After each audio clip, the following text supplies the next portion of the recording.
All right, everybody, welcome back here to this Metallica album review series. We are getting near the end here. We've got the one we're doing today, the EP, Beyond Magnetic, and Hardwired to Self-Destruct until we do the big ranking. So that, of course, means today we're looking at 2008's Death Magnetic. Very, very cool packaging yet again here. It's kind of like a shadow box and kind of open each layer. This coffin here, really, really cool. Packaging again, I was really impressed with. I always love when there's like some cool aspects, even besides like the album cover, where they get really creative and stuff with album art and packaging for the discs or records or whatever. But anyways, yeah. So at this point, we have a change in lineup. Of course, on Saint Anger, which we covered last time, we had the bass. Jason Newsted had left. So they kind of, were like, oh, let's just get Bob Rock to play the bass. And he did a fine job, but, we all kind of knew he wasn't like an official like band member or anything.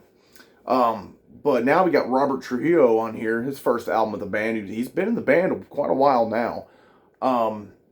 And because I think even shortly after Saint Anger, like, he started touring and stuff with them. But yeah, we got a true return to form here. This one's produced by Rick Rubin, of course, did the big, one of his most notable, productions was, how he produced, Rain and Blood for Slayer. And, very, very clean, very heavy, just straight to the point production that they did a really, really good job on, I think.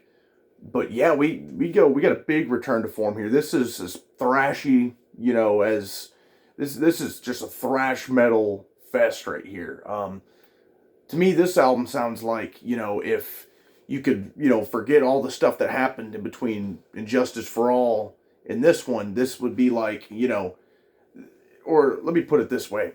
If I, was around, if I was, listening to Injustice for All, like in the 80s when it was coming out, and I wonder what Metallica's going to sound like in 20 years.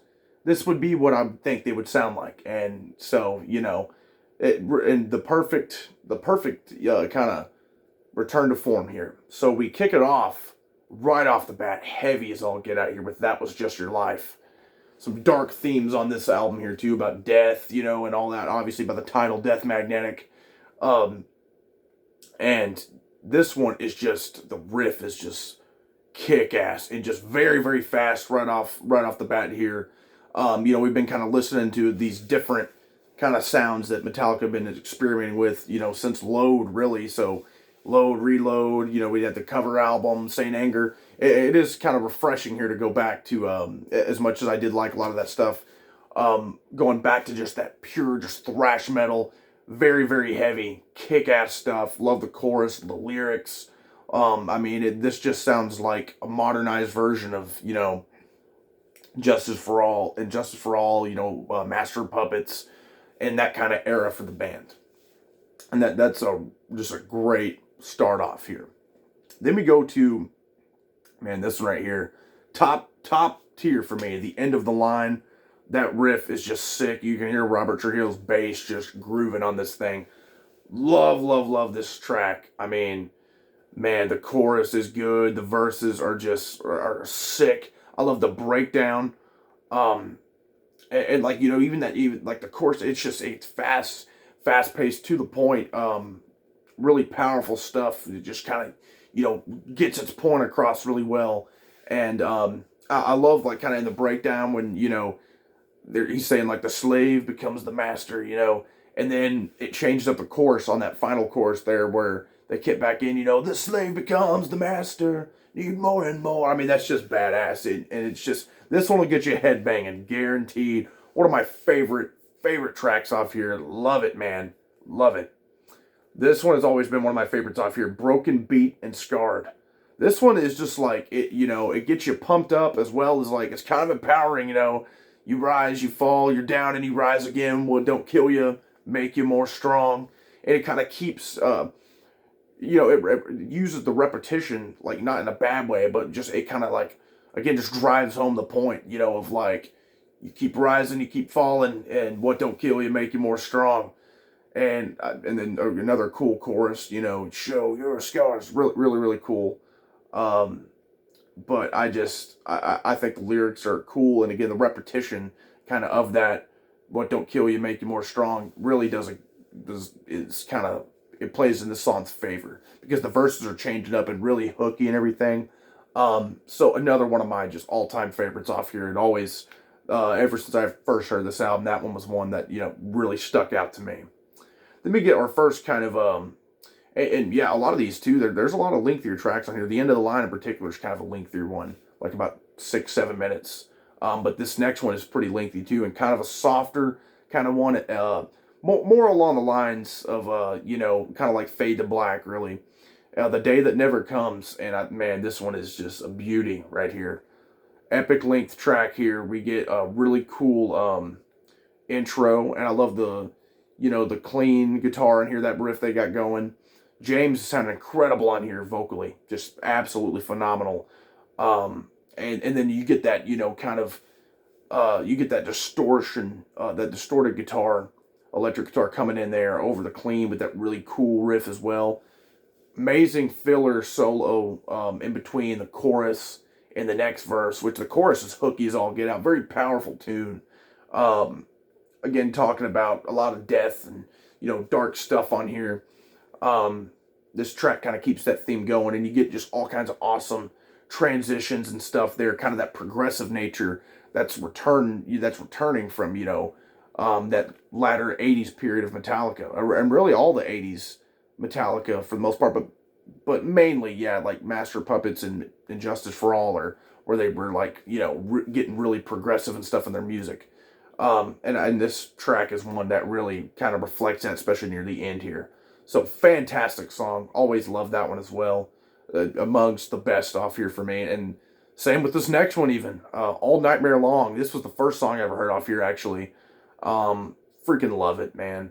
Remains really, really heavy with the epic length while having just one of the hookiest damn choruses on the album, Hunt you down all nightmare long. I mean, just sick stuff, man. I love the build up, and the Robert Trio gets to show off some cool bass groove he's got going on here.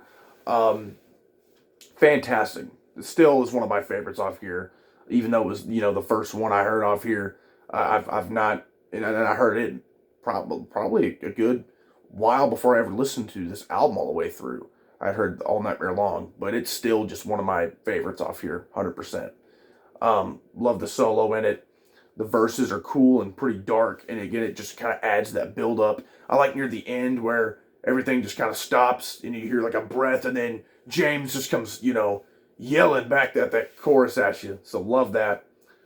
Another top tier. I mean, here we go again. I mean, these just freaking banger after banger here. Cyanide. Man, one of my favorites. This is a really dark lyrically.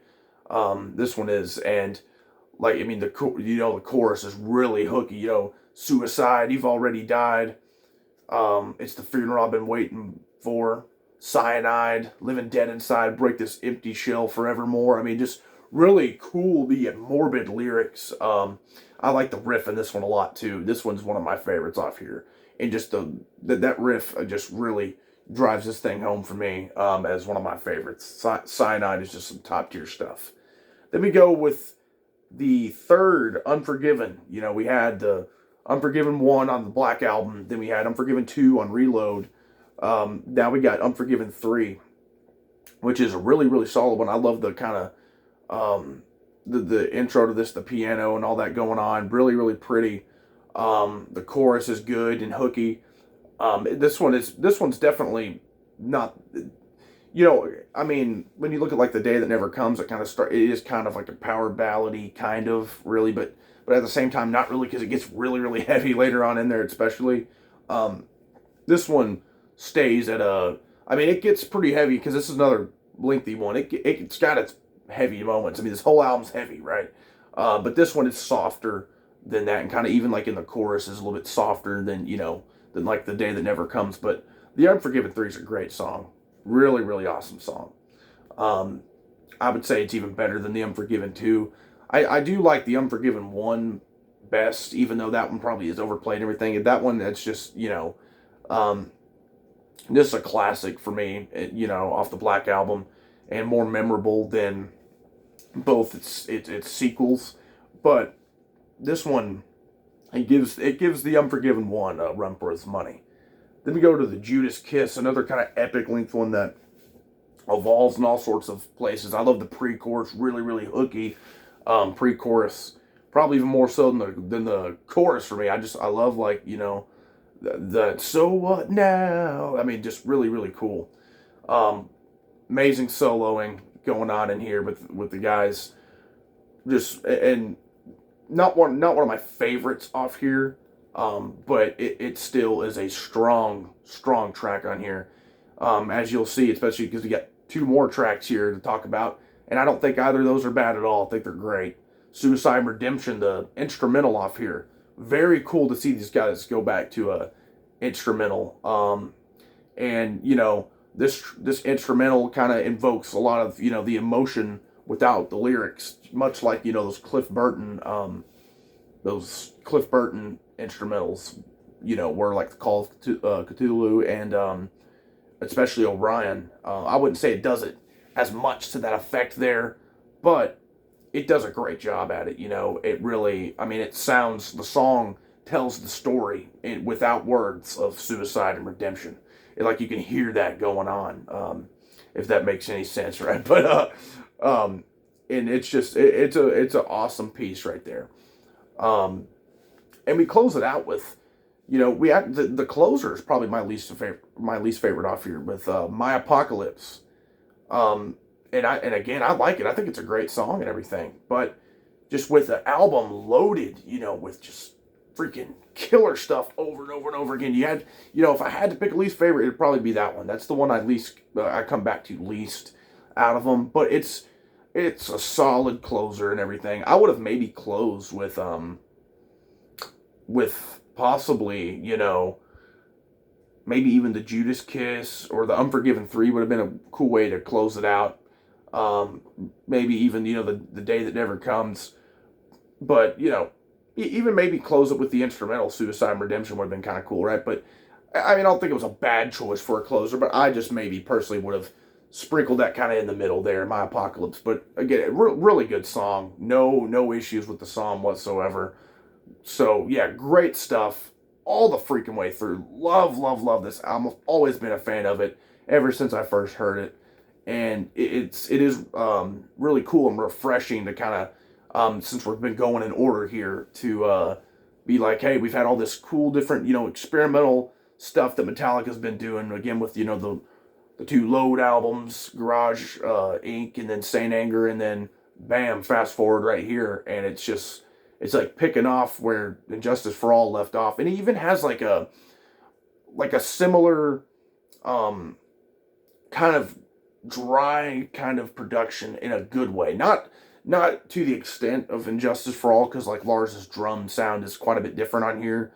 But, like, it has a similar feel to it production wise. Obviously the bass is not turned down, right?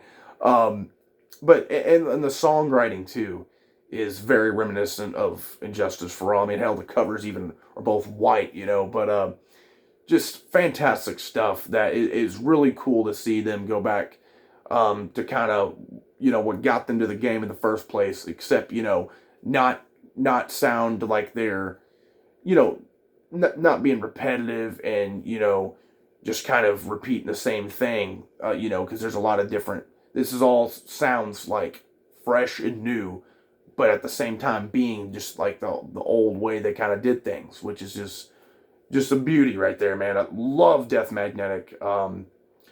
Just have been jamming the hell out of this thing since, going through here, and man, just absolutely am loving every second of it. I've always been a big fan, especially like my top ones off here, The End of the Line, Broken, Beaten, Scarred, The Day That Never Comes, All Nightmare Long, and Cyanide. And I would even say, hell, throw in that first track, That Was Just Your Life. Those, like, first 6 songs alone are just, man, killer stuff. You could just take that right there and you'd have an awesome album. But hey, we get, the rest of those 4 awesome ones too, which is just a plus. But next time we look at, that's right, I'm including it, the EP, Beyond Magnetic, stuff that didn't quite make the cut here on this album that they later released as an EP. I'm trying to remember when that came out exactly. I'd have to, I think it's like maybe a year or two after this, so like, 2009, 10, maybe even 2011. I think it is 2011 when that dropped. But, that's kind of what I was saying there, just like a chunk of these would make a great album. Well, you get a little chunk of stuff that was left off, it didn't quite make the cut for this album, and you get an EP out of it with Beyond Magnetic. So I'm excited to look back at that. That's not an EP I've revisited too often. Although we'll get to my opinions and everything on it. Which, it's not going to be hard to kind of predict what they are because it's just leftovers from this, right? So, and when I love this, but yeah, I'm definitely excited to look back at that album. It's been quite some time since I've listened to Beyond Magnetic. But yeah, guys, I'd love to hear your guys' thoughts on Death Magnetic. I know a lot of you guys who weren't fans of the kind of era we had been covering in, the 90s through, 2003, probably hopped back on board with this album right here. So I'm interested to hear your guys' thoughts on that, and if you were, glad to see them return to form and everything, or would you have rather seen them kind of go the route they were going, the experimental kind of different stuff they've been diving into all throughout the 90s and early 2000s. Me personally, I'm all about, this shit right here, man. Just going right back to it. And that's exactly what they did here on Death Magnetic. So yeah, guys, stay tuned. We've got Beyond Magnetic coming up next time. Little EP that, if you maybe didn't even know that existed, or, haven't ever heard it, I suggest, hey, give that a listen, and we could talk about that next time. And we've got some other cool stuff coming up. Of course, we got two pay-per-views this weekend. One, New Japan Battle at the Valley and WWE Elimination Chamber. So we'll be seeing reviews of those go up Monday. So that'll be exciting. And we've had horror figure photography, all kinds of fun stuff going on here. But yeah, guys, we're getting near the end of the line, like this track right here, for this Metallica album review series before the big ranking. So stay tuned, guys. Like, subscribe, and comment. Thanks.